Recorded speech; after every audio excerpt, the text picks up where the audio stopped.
अच्छे कर्म क्या हैं? ये हैं 3 तरीके जिनसे आप अपने कर्म सुधार सकते हैं। अच्छे कर्म क्या हैं? ये सवाल हर किसी के मन में आता है, क्योंकि अच्छे कर्मों की कोई तय परिभाषा तो है नहीं। फिर कैसे पहचानें कि हमारे कर्म अच्छे हैं या बुरे? भगवत गीता में श्री कृष्ण ने कहा है कि कर्मों की नीयत बताती है कि वह अच्छे हैं या बुरे। इस लेख में जानेंगे कि अच्छे कर्म क्या हैं और कैसे हम अपने कर्म सुधार सकते हैं। अगर आप कहनी अच्छा लगे तो चैनल को सब्सक्राइब जरूर कर लेना। कहने को आगे जाने हैं, कर्म जीवन का महत्वपूर्ण हिस्सा है। कर्म न केवल हमारे अच्छे और बुरे कृत्यों का परिणाम देते हैं, बल्कि हमारे जीवन की गुणवत्ता को भी प्रभावित करते हैं।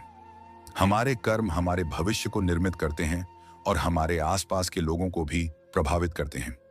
अच्छे कर्मों का महत्व, अच्छे कर्म करके हम अपने जीवन को सुखमय और सफल बना सकते हैं। इस लेख में हम आपको ऐसे 3 तरीके बताएंगे जिनसे आप अच्छे कर्मों को बढ़ावा दे सकते हैं। लेकिन सबसे पहले जानिए कि अच्छे कर्म आखिर हैं क्या। जैसा मैंने ऊपर भी बताया कि कर्मों की नीयत बताती है कि वह अच्छे हैं या बुरे, यानी आप किस इंटेंशन के साथ कर्म कर रहे हैं। वो नीयत तय करती है कि कर्म किस श्रेणी में आएगा। उदाहरण के लिए, आप किसी की जान बचाने के लिए झूठ बोल रहे हैं, तो वो झूठ बुरे कर्म की श्रेणी में नहीं आएगा, क्योंकि आपकी नीयत साफ थी। लेकिन अगर आप किसी का धन लूटने, उसे नीचा दिखाने या बदनाम करने की नीयत से झूठ बोल रहे हैं, तो फौरन आपके कर्म खराब हो जाएंगे। कर्मों के बारे में हमने कई वीडियोस में विस्तार से बात की है। लिंक मैं नीचे अटैच कर दूंगी, आप वहां से भी जान सकते हैं। चलिए अब जानते हैं कि कैसे अपने कर्मों को सुधारा जा सकता है। यूएन, निस्वार्थ हो जाना। निस्वार्थ हो जाना एक महत्वपूर्ण गुण है जो हमें अच्छे कर्म करने में मदद करता है। जब हम किसी कार्य को निस्वार्थ भाव से करते हैं, तो हमारे कर्म का परिणाम भी अच्छा होता है। इसके साथ ही हमारी आत्मा में भी शांति और संतोष का अनुभव होता है।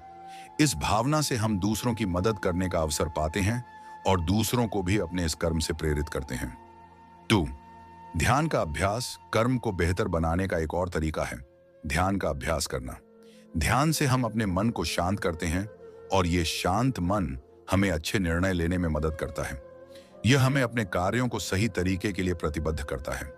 मेडिटेशन करने वाले लोगों को अपने कार्यों में अक्सर सफलता मिलती है, क्योंकि वह एकाग्र मन से अपने काम करते हैं। ऐसे लोगों को छल कपट करने की जरूरत नहीं पड़ती। ये लोग अपनी मेहनत और लगन से आगे बढ़ते हैं। 3. सेवा और दान। सेवा और दान करना भी अच्छे कर्मों को बढ़ावा देता है।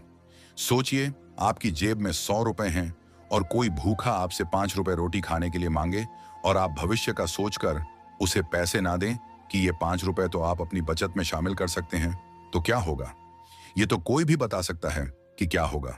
आपका कर्म खराब होगा, और इतना खराब होगा कि आप सोच भी नहीं सकते। क्योंकि सेवा और दान मनुष्य के जीवन के वो 2 स्तंभ हैं जो उसकी आत्मा की शुद्धि के लिए बहुत जरूरी हैं। यह हमारी आत्मा को पवित्रता का अनुभव कराता है और हमें दूसरों के साथ साझा करने की भावना देता है। सेवा और दान से हम अच्छे कर्म करने का अवसर पाते हैं।